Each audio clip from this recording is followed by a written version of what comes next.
Hello, MG. Open sunroof. Pardon? When's the last time anyone said that to you? Please open sunroof. MG Hector. It's a human thing.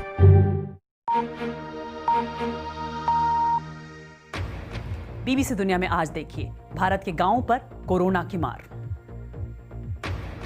Corona महामारी की बड़ी कीमत चुका रही है भारत की ग्रामीण आबादी। शहर छोड़कर गांव लौटे प्रवासियों को नहीं मिल रहा काम। स्वागत है आपका बीबीसी दुनिया में। मैं हूं सारिका सिंह। कवर स्टोरी में होगी भारत के गांवों की बात, लेकिन पहले हेडलाइंस। भारत में पिछले 24 घंटे में लगभग 15,000 कोरोना के नए मामले। अब तक 4,25,000 से ज्यादा लोग वायरस की चपेट में, 13,500 से ज्यादा की मौत। दुनिया भर में कोरोना वायरस के मामले 90 लाख के करीब। WHO के मुताबिक एक दिन में सामने आए अब तक के सबसे ज्यादा मामले। 24 घंटों में 1,83,000 मामले दर्ज। सबसे ज्यादा मरीज ब्राजील, अमेरिका और भारत से आए सामने। कभी दोस्त तो कभी दुश्मन, दिखाएंगे कैसे 1962 के भारत चीन युद्ध के बाद भारत में भड़की थी चीन के खिलाफ भावनाएं, उठे थे चीन विरोध के सुर। जगन्नाथ रथ यात्रा को मिली सुप्रीम कोर्ट की हरी झंडी। शर्तों के साथ यात्रा निकालने की इजाजत। 18 जून को रथ यात्रा नहीं निकालने का कोर्ट ने दिया था आदेश। इनमें से कुछ अहम खबरों की चर्चा आज बीबीसी दुनिया में।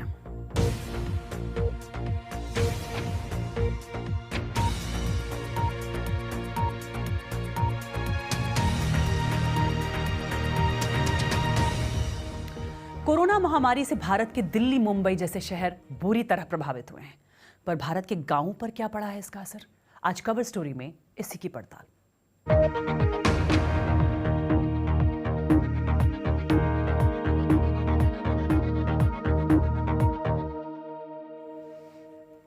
कोरोना वायरस की वजह से भारत में जब लॉकडाउन का ऐलान हुआ तो कईयों के लिए रोजी रोटी के लाले पड़ गए। तब लाखों प्रवासी मजदूरों ने शहरों को छोड़कर गांवों का रुख किया। ट्रक, बस, ट्रेन या फिर पैदल ही ये मजदूर लौट पड़े, क्योंकि इनके सामने जिंदा रहने का सवाल था। इन्हें लग रहा था कि शहरों में ये ज्यादा दिन टिक नहीं पाएंगे, लेकिन गांव पहुंचना जितना मुश्किल था, उससे भी बड़ी मुश्किल उनके सामने खड़ी थी। जितनी बड़ी तादाद में लोग लौटे थे, गांव में उनके लिए रोजगार के अवसर उतने नहीं थे। अब इनमें से कई गंभीर गरीबी की मार झेलने को मजबूर हैं। देखिए बीबीसी संवाददाता निखिल इनामदार की ये रिपोर्ट। खाने पीने का दिक्कत हो गया तो हम लोग वहाँ से चल आए। कैसे आई? साइकिल से बर्तन तक बेच उच के साइकिल खरीद के चल आए। हजारों लाखों प्रवासी मजदूरों की तरह ही पूजा और लवकुश ने भी 8 दिनों का मुश्किलों भरा सफर तय किया। घर तो आ गए, पर अब आगे क्या होगा, ये सवाल मुंह बाएं खड़ा है। लॉकडाउन में हम लोग की स्थिति बहुत खराब हो गया। बहुत ऐसा भुखमरी की तरह समझिए तो हो गया था। फिर हम लोग लास्ट में बर्तन और पंखा बेचकर एक पुराना साइकिल खरीदे। इनमें से कुछ प्रवासी मजदूरों के पास जमीन तो है, पर कई परिवार वालों के बीच बटी है। इधर मोहम्मद शमशाद जैसे लोग भी हैं, जो पहले एक्सपोर्ट हाउस में दर्जी का काम करते थे, पर अब परिवार चलाने के लिए सड़क किनारे आम बेचने को मजबूर है। बेटी है, 100-150 रुपया कमाते हैं, सरकार हुआ कि भी सरकार बोली कोई नहीं है, जाइए घर। हाल के इतिहास में शायद ऐसा पहली बार हुआ है कि इतनी बड़ी तादाद में लोग वापस अपने गाँव में लौट गए हैं। इसलिए सुप्रीम कोर्ट ने राज्य सरकारों से कहा है कि इन प्रवासियों को उनके गाँव में ही काम दिया जाए। कोरोना संकट से निपटने के लिए सरकार ने मनरेगा पर खर्च बढ़ा दिया है और न्यूनतम मजदूरी में भी इजाफा किया है, लेकिन एक्सपर्ट्स का कहना है कि इतनी बड़ी समस्या को देखते हुए शायद ये काफी नहीं है। रोजगार गारंटी कानून का दायरा तुरंत बढ़ाए जाने की जरूरत है, पर दुर्भाग्य से बिहार, झारखंड, उत्तर प्रदेश, ओडिशा जैसे गरीब राज्यों के पास स्थानीय लोक निर्माण कार्यों को तुरंत बढ़ाने की बहुत कम तैयारी है। अगले कुछ महीनों में बड़े पैमाने पर लोग बेरोजगार होंगे। शहरों के कड़वे अनुभव लेकर गांव लौटे कई लोग फिर शहर जाना चाहते हैं। अगर हमारे बिहार की सरकार हमको रोजगार देंगे तो यहाँ करेंगे, नहीं तो लास्ट में तो भूखे मरेंगे, नहीं जाना ही पड़ेगा। पर मंदी की कगार पर पहुंची अर्थव्यवस्था और बंद होते कारोबार के बीच कईयों के पास शायद कोई विकल्प नहीं। हालांकि उत्तर प्रदेश सरकार ने मनरेगा के तहत 51 लाख मजदूरों को रोजगार देने का दावा किया है, पर सवाल अब भी वही है कि क्या इतना काफी है? और अब बात करते हैं गांव की शिक्षा पर हुए असर की। कोरोना की वजह से गांव के स्कूल भी बंद हैं, बच्चे स्कूल नहीं जा पा रहे। सरकार ने तमाम योजनाओं की मदद से इन बच्चों को स्कूल तक पहुंचाया तो था। अब आशंका ये जताई जा रही है कि इन ग्रामीण बच्चों की पढ़ाई लिखाई तक छूट सकती है। लड़कियों का स्कूल छुड़ाकर घर के काम में लगाया जा सकता है उन्हें। भारत के गांवों में शहरों जैसी इंटरनेट और बिजली की सुविधा नहीं है कि बच्चे ऑनलाइन क्लास कर सकें। ऐसे में ज़्यादातर बच्चों के लिए पढ़ाई जारी रख पाना आसान नहीं होगा। देखिए बीबीसी संवाददाता अनघा पाठक की रिपोर्ट।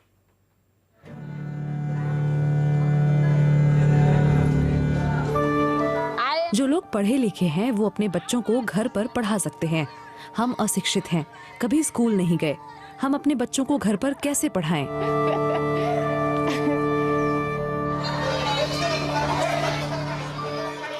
कोरोना संकट के कारण स्कूलों के भविष्य पर सवाल उठने लगे हैं।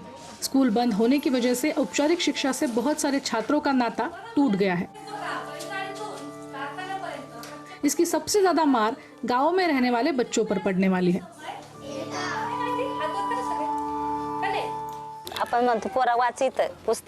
हम बच्चों से कहते हैं कि बैठकर पढ़ाई करो, मगर वे नहीं सुनते हैं। वो बाहर खेलने के लिए भागते हैं, केकड़े और मछलियाँ पकड़ते हैं। ग्रामीण इलाकों के स्कूल एक तरह से बच्चों की देखभाल करने वाली संस्थाओं की तरह काम करते हैं। जब माता पिता खेतों पर काम करने के लिए जाते हैं, तब बच्चे स्कूल में अध्यापकों की निगरानी में रहते हैं। बिजली, इंटरनेट और स्मार्टफोन न होने के कारण ऑनलाइन पढ़ाई इनके लिए अभी भी दूर की कौड़ी है।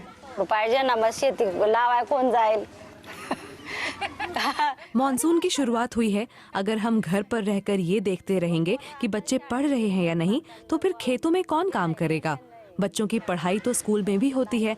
मोबाइल बाद की बात है, हमारे यहाँ तो बिजली ही नहीं है, हम क्या करें?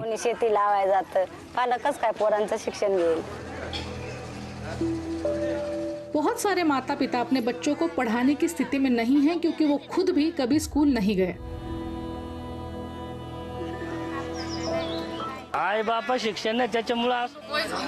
हम अनपढ़ हैं, घर पर बच्चों को कैसे पढ़ाएं? बच्चों को वही पढ़ा सकता है जिसे खुद पढ़ना आता हो। हमें तो पता ही नहीं है कि किताबों में लिखा क्या है।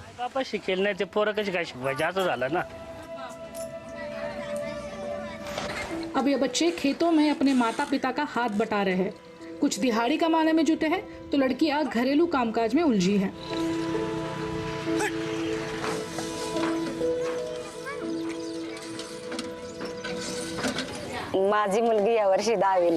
मेरी बेटी 10वीं में है। अब वो नहीं पढ़ सकती है। घर पर रहकर साफ सफाई, कपड़े धोने और खाना पकाना जैसे काम करती है। नहीं पता कि आगे उसकी पढ़ाई का क्या होगा। आशंका जताई जा रही है कि ये बच्चे, खासकर लड़कियां, शायद स्कूल खुलने पर भी पढ़ाई जारी ना रख सके। ही मुलं परत शाळेत आणण्यासाठी शिक्षकांना एक्स्ट्रा। इन बच्चों को दोबारा स्कूल लाने के लिए हमें बहुत मेहनत करनी पड़ेगी। हो सकता है कि वो ना लौटें। बहुत सारे छात्र खेतों में काम कर रहे हैं, उन्हें वापस लाना बहुत मुश्किल काम होगा। इकडे शाळेत आणणं ते पण जिकिरीचं आहे। ग्रामीण इलाकों को शिक्षा से जोड़ने के लिए भारत ने एक लंबा और मुश्किलों भरा सफर तय किया है, मगर कोरोना संकट ने इस रास्ते में और भी बड़ी चुनौतियां खड़ी कर दी है। और आइए अब आपको बताते हैं कि दुनिया भर में कोरोना अपडेट क्या है। विश्व स्वास्थ्य संगठन के मुताबिक पिछले 24 घंटे में एक दिन में दुनिया भर में सबसे ज्यादा मामले दर्ज किए गए हैं। WHO के मुताबिक एक दिन में 1,83,000 से ज्यादा रिकॉर्ड नए मामले सामने आए हैं। इनमें से 60% मामले उत्तरी और दक्षिणी अमेरिका से हैं। दुनिया भर में कोरोना से संक्रमित मामले बढ़कर करीब 90 लाख हो गए हैं और 22 लाख से ज्यादा मामलों के साथ अमेरिका सबसे ज्यादा प्रभावित देश है। इसके बाद दूसरे नंबर पर ब्राजील है, जहां करीब 11 लाख मामले दर्ज हुए हैं और 50,000 से ज्यादा लोगों की मौत हो चुकी है। आशंका है यहां हालात और बिगड़ सकते हैं। कोरोना से बीमार लोगों की संख्या अचानक बढ़ने की वजह टेस्टिंग में आई तेजी भी बताई जा रही है। राष्ट्रपति डोनाल्ड ट्रंप ने आज सुबह एक ट्वीट में लिखा कि जो देश ज्यादा टेस्ट करेगा वहां ज्यादा केस मिलेंगे। ट्रंप का ये ट्वीट शनिवार को उनकी उस कैंपेन रैली के बाद आया जिसमें उन्होंने कहा था कि उन्होंने अपने लोगों से टेस्टिंग दर घटाने के लिए कहा है। बाद में व्हाइट हाउस ने कहा कि ये एक मजाक था। और वक्त एक ब्रेक का है। ब्रेक के बाद देखिए 1962 के भारत चीन युद्ध के दौरान क्या था दिल्ली का। और 1962 युद्ध में हिस्सा ले चुके भारतीय फौजी से खास मुलाकात। मिलते हैं एक ब्रेक के बाद।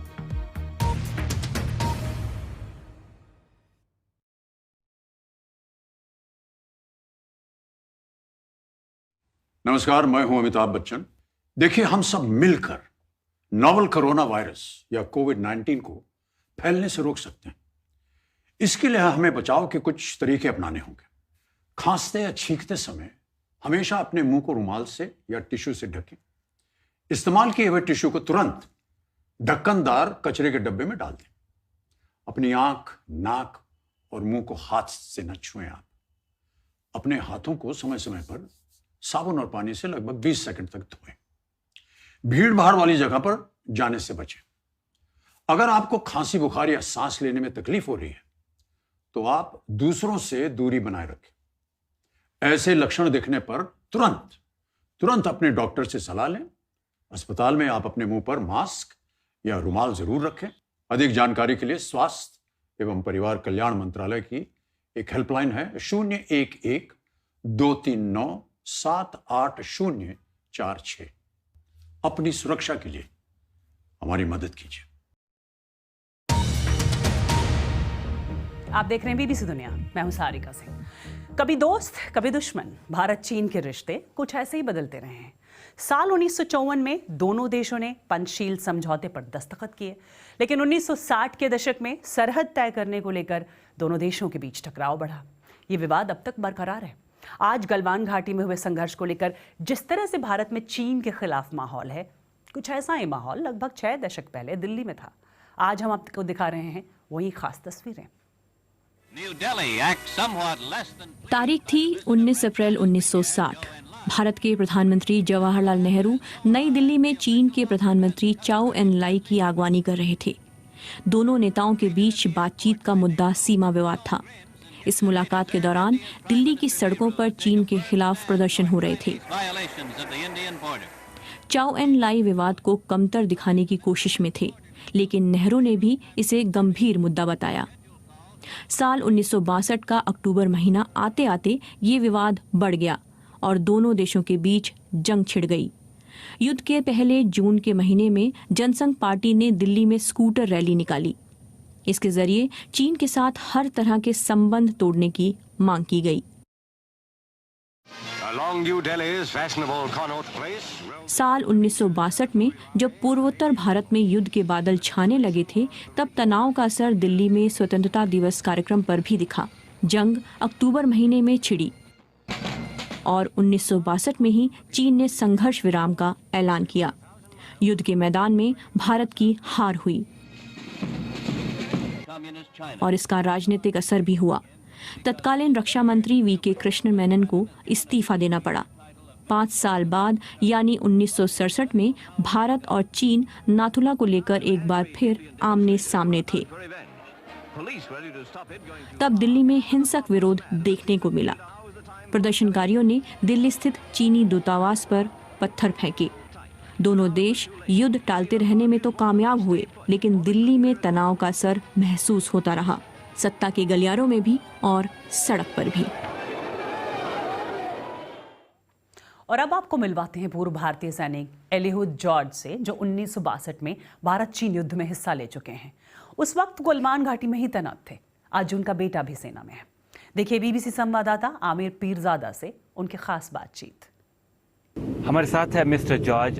ये इन्होंने 1962 का जो इंडिया और चाइना की जंग हुई थी, ये तब बॉर्डर पे तैनात थे, जो अभी LAC line of actual control के नाम से जानी जाती है। ये तब उस एरिया में पोस्टेड थे और इन्होंने उस जंग में पार्टिसिपेट किया था। पहले हम थोड़ा जानना चाहेंगे, जब 62 का जंग हुआ तब आप कहाँ थे और कैसे ये सब शुरू हुआ? तो 62 में फिर ऐसा हुआ कि 22 अक्टूबर को रात के 12 बजे फिर चाइनीज ने सडनली अटैक कर दिया। तो अटैक करने के बाद मैं जब ट्रैक जंक्शन में था तो मेरे से आगे 2 पोस्ट थे, जाग 1 और जाग 2, और एक अटारी करके 3 पोस्ट था। वो तीनों पोस्ट को उन्होंने ख़त्म कर दिया और फिर वेपन्स भी हमारे पास नहीं थे जितना आजकल है। आपकी रैंक क्या थी सर? तब मैं नाइट था, हम 14 मलेशिया का था। 62 वार के बाद जब हम लोग को विड्रॉल का ऑर्डर आया तो हम विड्रॉ किया, फिर हम लोग पहुंच गए ससेरला में।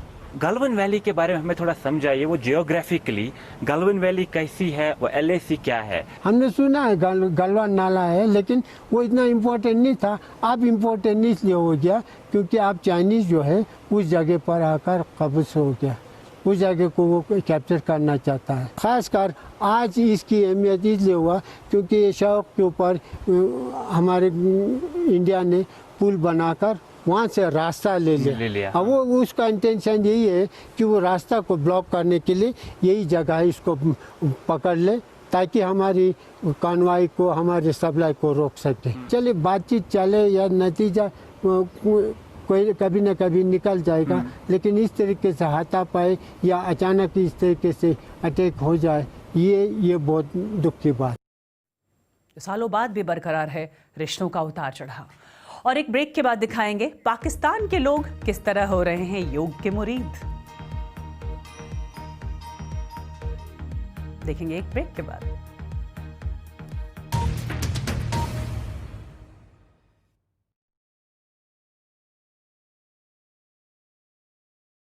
Hello, MG.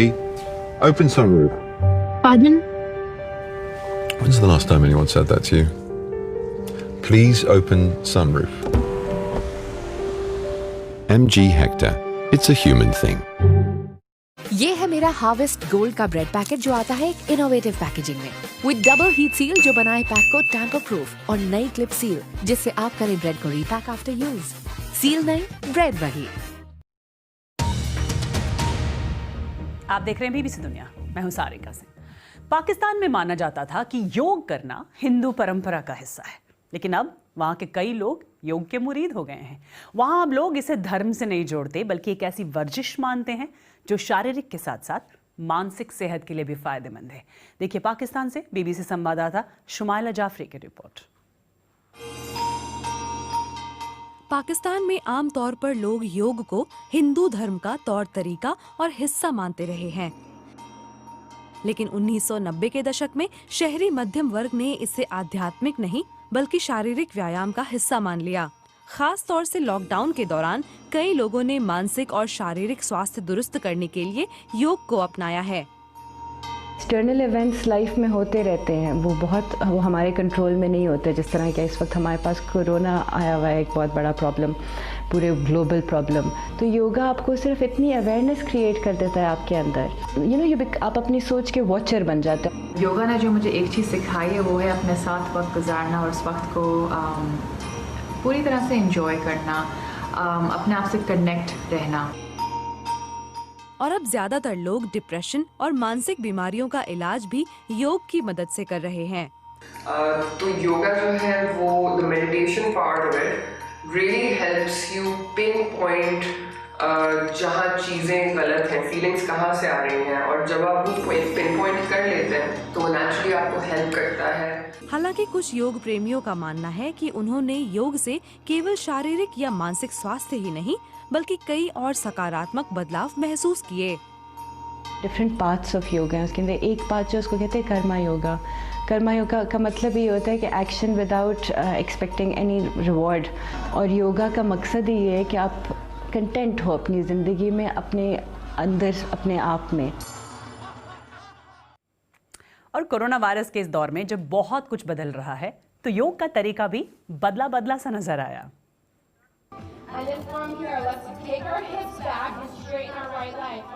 तो ये तस्वीरें आई कनाडा के टोरंटो से, जहां बबल में कुछ इस तरह से लोगों ने हॉट योगा किया।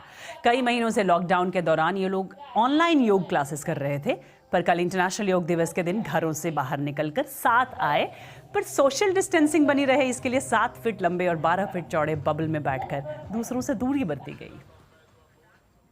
और आप मुझे ट्वीट भी कर सकते हैं @BBC सारिका पर।